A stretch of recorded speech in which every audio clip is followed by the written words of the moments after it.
Imaginez des calibres de 1976 retrouvés dans un tiroir, le premier chrono manufacture français depuis des décennies, et une nouvelle montre au style assez unique signée Tudor que personne n'attendait. Salut les amateurs d'horlogerie, c'est Olivier de Chronotempus. Vous allez découvrir dans cette vidéo les plus belles nouveautés que j'ai pu découvrir à Watches and Wonders. Le salon de Watches and Wonders 2026 a fermé ses portes il y a presque 2 semaines et je vous présente mes 10 pépites. Après la fin du salon Watches and Wonders 2026, je vous ai déjà parlé des grandes complications dans une précédente vidéo dont vous pouvez retrouver le lien dans la description. Je vous ai aussi partagé des coups de cœur dans différents shorts et sur Instagram depuis quelques semaines. Mais là je vous parle des montres plus classiques. 10 montres parmi toutes celles que j'ai vues avec un critère de sélection, celles qui m'ont vraiment fait quelque chose. Une règle pour le classement, on va du moins cher au plus cher tout simplement. Et ce n'est pas donc un ordre de préférence. 10 montres, 10 argumentaires, c'est parti.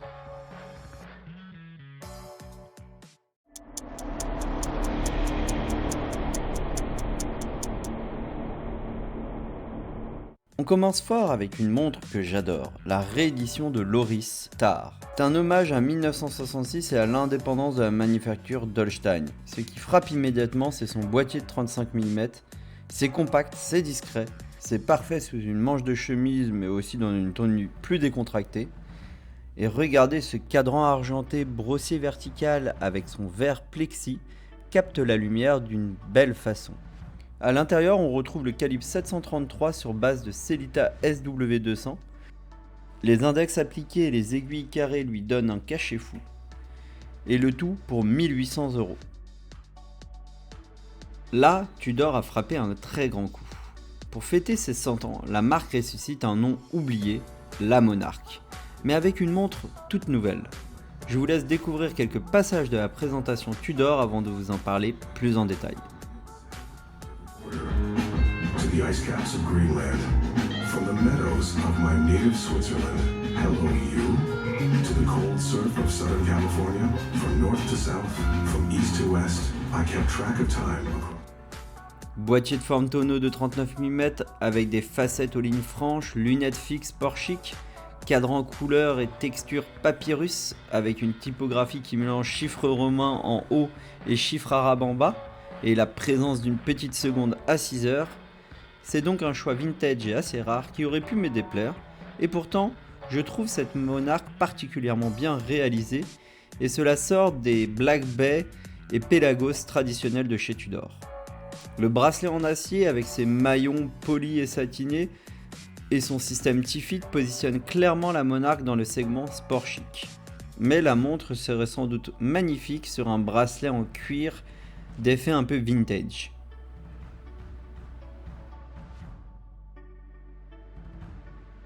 Mais en plus du design, ce qui fait l'intérêt de la Monarch, c'est aussi sous le capot. En effet, ce mouvement manufacture dispose d'une certification Master Chronometer de Metas, et donc c'est un signe de qualité et de précision. En effet, la montre a une précision entre 0 et plus 5 secondes par jour, elle a une résistance magnétique à 15 000 Gauss, et elle est testée en conditions réelles pendant plusieurs jours.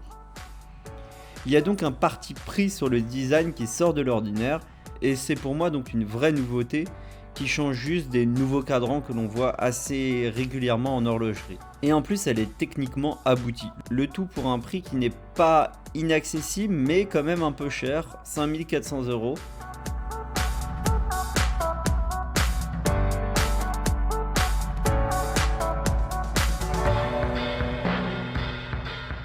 C'est pour moi l'une des plus belles sorties du salon et c'est français. La Pékinier Royal Paris Chronographe. La Pékinier Royal Paris Chronographe. C'est le premier chronographe sorti d'une manufacture française depuis des décennies. La base, c'est leur calibre initial, donc un mouvement in-house signé Pékinier qui est construit et assemblé à Morteau dans le Doubs. Sur cette base, ils ont ajouté un module chronographe d'origine suisse fourni par l'Ajout Perret et Pékinier l'assume totalement. La partie chronographe n'est pas manufacture mais la base l'est.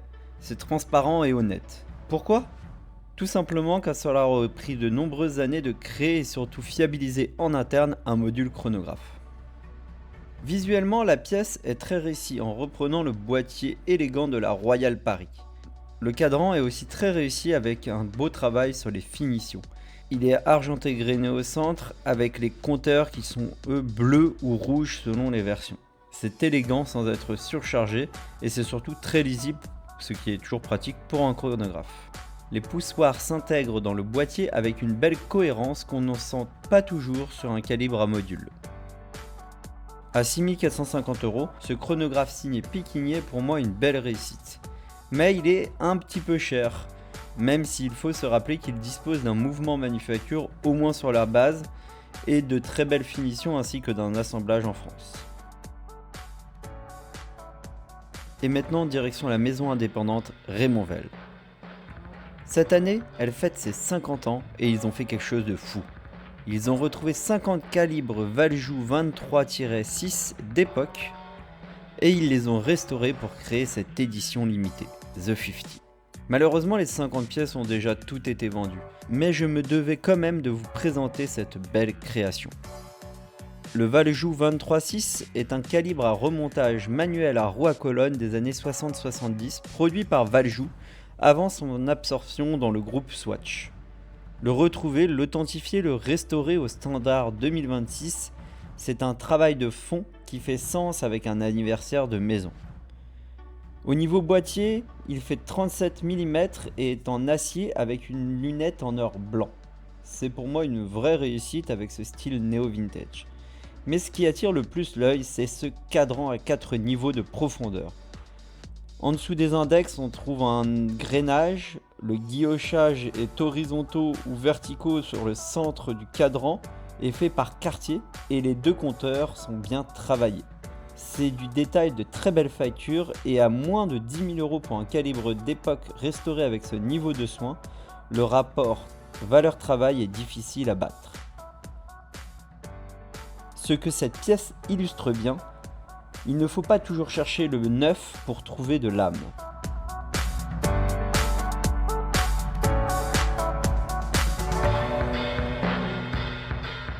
Quatre montres passées en revue, 6 devant nous, et les prix vont commencer à monter sérieusement. On passe dans une autre catégorie.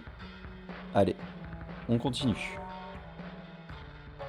On prend la direction de Paris pour découvrir Trilob. Cette marque, c'est depuis l'année dernière la seule manufacture parisienne. Je vous en parlerai d'ailleurs prochainement dans une vidéo dédiée. En septembre 2025, à Geneva Watch Day, ils avaient d'ailleurs présenté une nouvelle collection sport chic, l'un de mes coups de cœur du salon, l'A32. L'A32, c'est maintenant leur pièce centrale. Cette année, j'ai pu découvrir 2 nouveaux cadrans soleillés, un vert, un argent, et une édition spéciale, la 32 Secret. Cette dernière présente un cadran bleu représentant le ciel étoilé à un instant précis et à un lieu précis. Elle est donc personnalisable à souhait. Anniversaire, mariage, date de rencontre, événement particulier, vous pouvez bien sûr choisir ce qui vous semble le mieux. Et c'est cette dernière qui m'a vraiment fait chavirer. Surtout dans cette version en or rose avec son bracelet en caoutchouc bleu et donc ce fond étoilé. Je vous laisse l'admirer.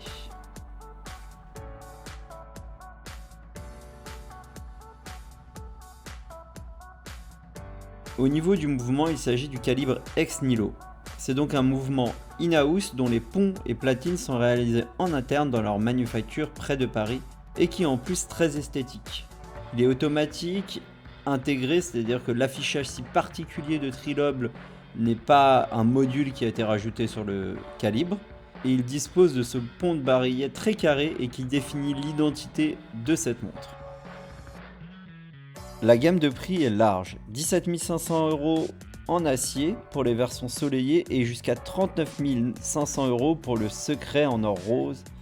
C'est une maison qui monte et chaque Watches & Wonder confirme la progression.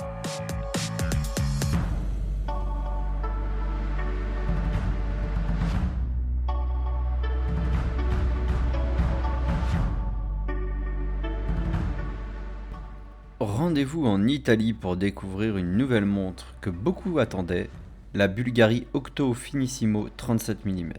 Bulgari et l'Octo Finissimo, c'est une relation longue entre passionnés. La mécanique et la technique est irréprochable. Ils détiennent plusieurs records du monde de finesse, mais le diamètre standard autour de 40-42 mm a toujours coupé une partie du public. En particulier les poignets fins comme le mien. Le 37 mm change la donne vraiment. Ce nouveau diamètre rend l'Octo Finissimo universel. Femmes, hommes, petits, grands poignets, tout le monde peut la porter.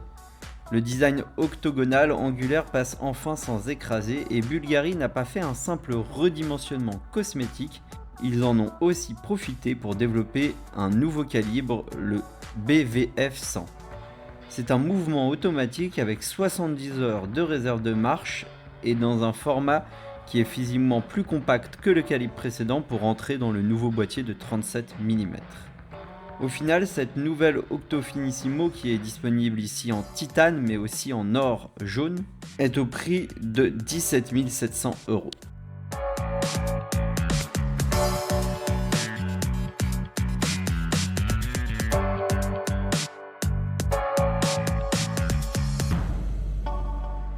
Direction la Belgique pour une claque visuelle totale et quelque chose d'unique.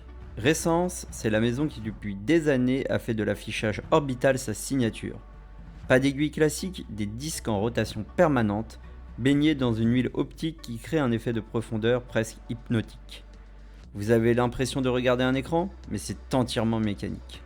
La Type 11 marque un vrai tournant dans l'histoire de la maison. C'est leur premier calibre manufacture, le RW01 avec 60 heures de réserve de marche. Avant ça, Ressence ajoutait un système ROC, Ressence Orbital Convex System, à un mouvement tiers, généralement un Cellita. Désormais, l'intégration, elle est totale. Le résultat concret, la montre, elle est plus fine, et sur une Ressence dont le cadran convexe réclame déjà de l'espace, gagner quelques millimètres d'épaisseur, c'est un gain réel au porté. Surtout quand l'on compare les anciennes Ressences avec cette nouvelle. Le système de réserve de marche avec des microbilles en céramique est l'un des indicateurs les plus singuliers que j'ai pu voir au salon. C'est pas un guichet avec des aiguilles, c'est des billes qui changent de couleur selon la réserve de marche disponible. C'est fonctionnel et en plus c'est beau. Sans couronne, sans mécanisme de remontage traditionnel, la Type 11 est une montre vraiment spécifique. Elle ne sera pas pour tout le monde et c'est exactement pour ça qu'elle a une valeur propre et un charme assez fou.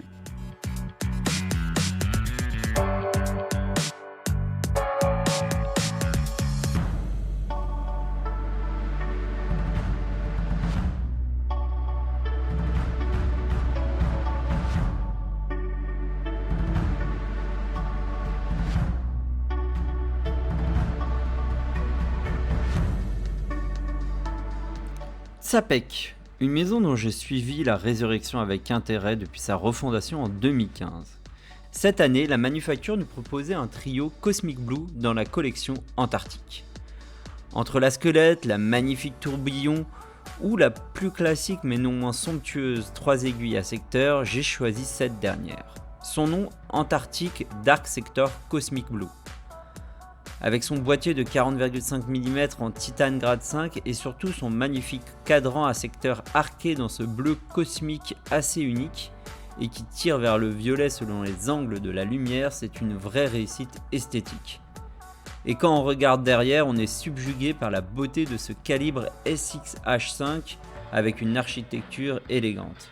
Il a un micro-rotor décentré, ce qui dégage la vue sur la mécanique sans l'encombrer. Les ponts sont finis à la main avec un niveau de détail qui nous prouve que l'on est dans la haute horlogerie. Cette montre à secteur est disponible pour environ 40 000 €, mais seulement sur commande. C'est vraiment une montre pour les initiés et ça fait partie de son charme.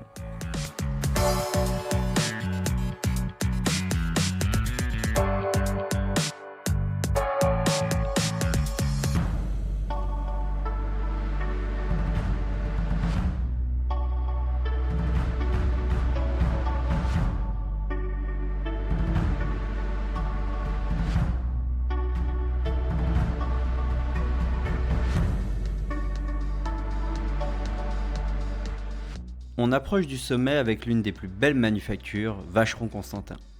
J'avais prévu une seule montre mais impossible, donc je vous en présente deux, de la même collection, mais j'assume la triche.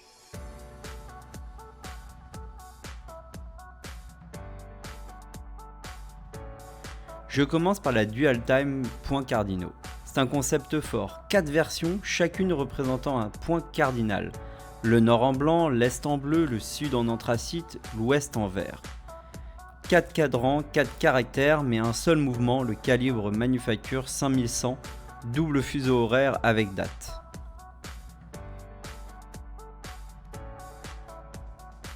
Le cadran reprend un design de boussole avec une élégance que Vacheron met en œuvre sans forcer. Réalisés en titane, les montres sont donc agréables à porter grâce à leur légèreté. Et ma version préférée, quelle est-elle? C'est la version Est avec son beau cadran bleu. Au niveau prix, il faudra débourser 40 600 € pour chacune de ces pépites.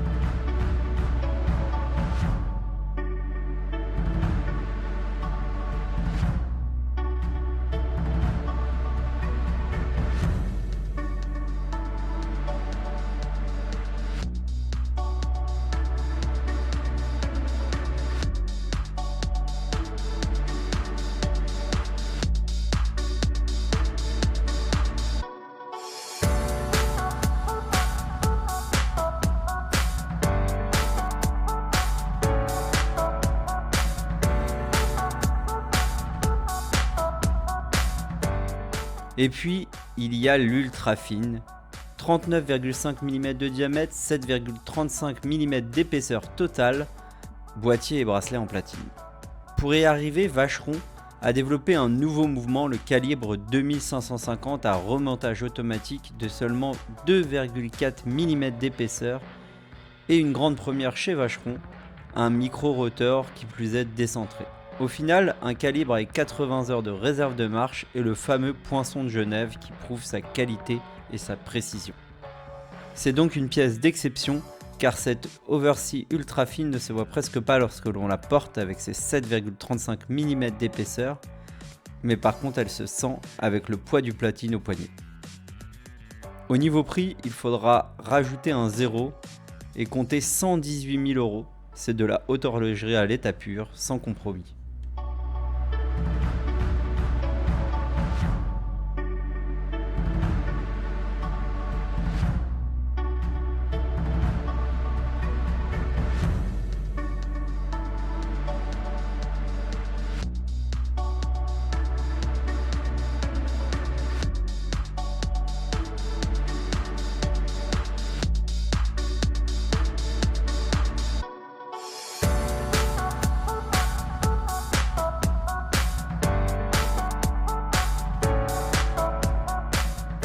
Et on termine avec une pièce qui méritait cette dernière place, non pas parce qu'elle est la plus chère, mais parce qu'elle est la plus singulière.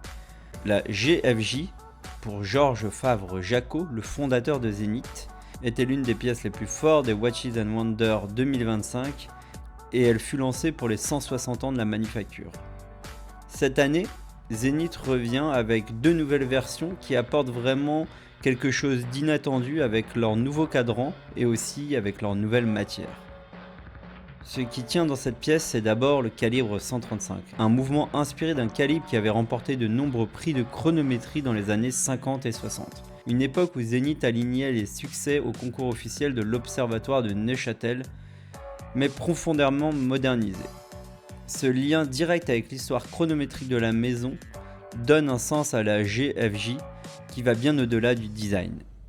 L'autre argument majeur, c'est le cadran. Guillochage brique sur le pourtour, un motif que vous ne voyez nulle part ailleurs, avec une utilisation de la nacre pour la petite seconde. Il y a donc 2 nouvelles versions et la première, elle s'habille en or jaune avec un cadran en jaspe sanguin, une pierre verte ponctuée d'inclusions rouge sang, une matière brute et organique qui tranche radicalement avec les traditions du secteur. Le bracelet tout métal, il est donc en or avec des mailles en or jaune qui reprennent le même motif brique que celui du cadran. C'est cohérent de bout en bout du cadran au fermoir. Cette pièce elle est limitée à 161 exemplaires, un clin d'œil à l'anniversaire de Zenith cette année, 54 000 € sur la version montée sur bracelet en cuir.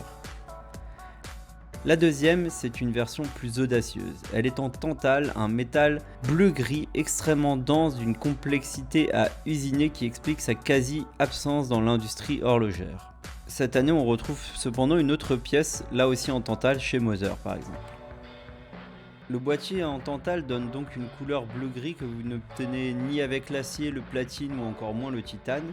Et le cadran y reprend ces teintes bleues assez froides avec des index sertis en diamant de taille baguette.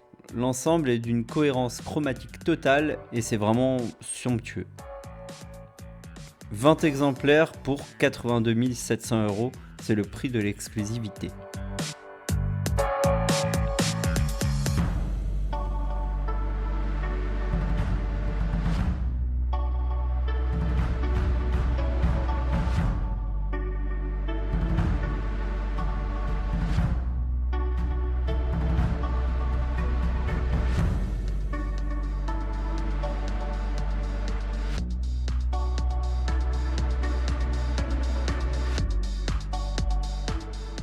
Voilà ce top 10. 10 montres ou 11 en comptant la petite triche chez Vacheron, de 1800 à 118 000 €. J'aurais même envie d'en rajouter une 12e qui m'a aussi beaucoup plu et dont je ne vous ai pas parlé sur cette vidéo, la Jaeger-LeCoultre Master Control Chronometer. Et c'est notamment la version Dead Power Reserve qui m'a beaucoup plu. Mais malheureusement, il fallait choisir. Alors au final, que pensez-vous de ce cru 2026 ? De mon côté, je trouve que malgré l'actualité internationale et géopolitique lourde, la santé du secteur horloger qui n'est pas au beau fixe, on a peu senti cela dans les allées du salon. Cependant, on note que les véritables sorties étaient quand même assez rares lors de cette édition de Watches and Wonders. On retrouve en fait surtout des nouveaux cadrans, parfois spectaculaires comme celui de la Piaget Polo 79 en sodalite et or blanc, de nouveaux matériaux sur des montres déjà existantes ou encore des nouvelles tailles de boîtiers avec des diamètres souvent plus contenus, mais peu de réelles nouveautés. Donc petite mention particulière pour les quelques vrais que j'ai pu voir comme l'Oristar ou encore la réédition de l'Artelier qui change beaucoup, chez Oris aussi, la Tudor Monarch, la nouvelle récence avec son mouvement manufacture, la ligne Master Control Chronometer chez Jaeger-LeCoultre ou encore l'étonnant IWC Spatial, mais j'en oublie certainement d'autres.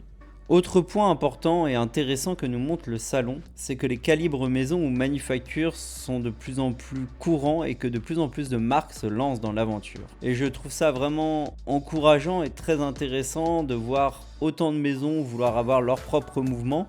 Alors oui, c'est un argument marketing, mais ça permet aussi de découvrir de nouvelles merveilles de mécanique de haute horlogerie.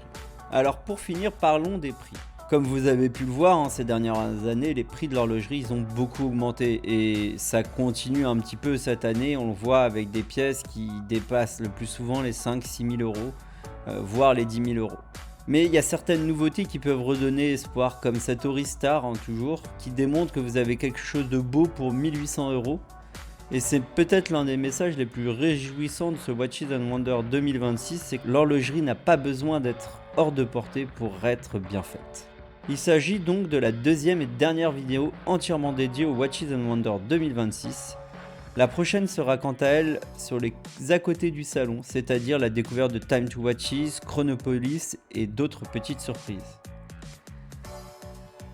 Alors si vous avez envie de suivre cette vidéo, n'hésitez pas à vous abonner et si vous voulez aussi découvrir mon autre vidéo sur les grandes complications que j'ai pu découvrir sur le salon, c'est juste en dessous. A très bientôt sur Chronotempus.